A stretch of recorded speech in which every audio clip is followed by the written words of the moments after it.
بسم اللہ الرحمن الرحیم۔ حضرت ابو ہریرہ رضی اللہ تعالی عنہ کی روایت ہے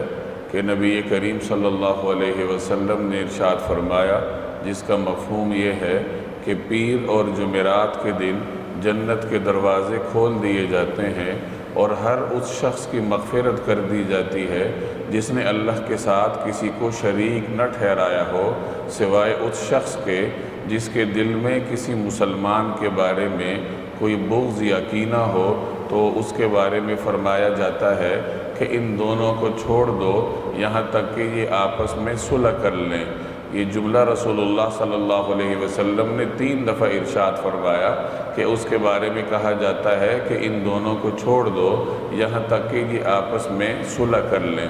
یہ صحیح مسلم کی روایت کا مفہوم ہے،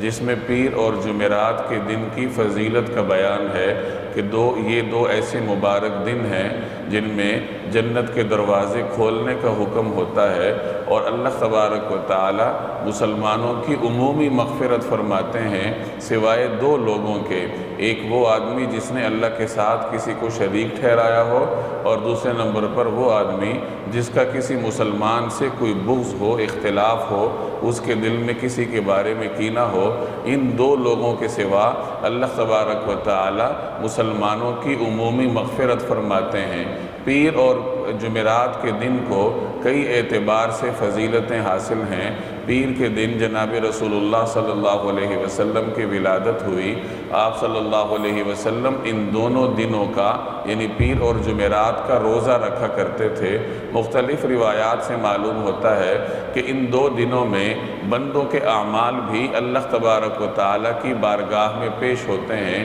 اس لیے بھی مسلمانوں کو ان دونوں دنوں کے روزہ رکھنے کی ترغیب دی گئی ہے، تاکہ جب ایک مسلمان کے اعمال اللہ کے دربار میں پیش ہوں تو وہ روزے کی حالت میں ہو۔ جیسے میں نے عرض کیا کہ نبی کریم صلی اللہ علیہ وسلم ان دونوں دنوں کے روزہ رکھنے کا اہتمام فرمایا کرتے تھے، تو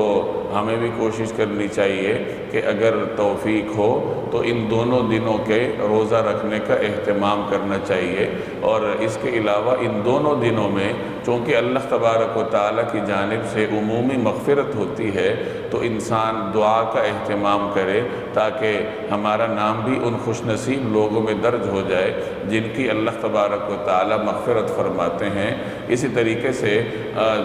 اس روایت میں جیسا آپ نے سنا کہ اگر کسی آدمی کا کسی سے اختلاف ہو، بغض ہو، تو اللہ جل جلالہ اس کو بھی اپنے حال پر چھوڑ دیتے ہیں۔ لہٰذا کوشش کرنی چاہیے کہ کسی مسلمان کے بارے میں ہمارے دل میں کسی قسم کا بغض اور کینہ نہ ہو۔ اللہ تبارک و تعالی عمل کرنے کی توفیق عطا فرمائے۔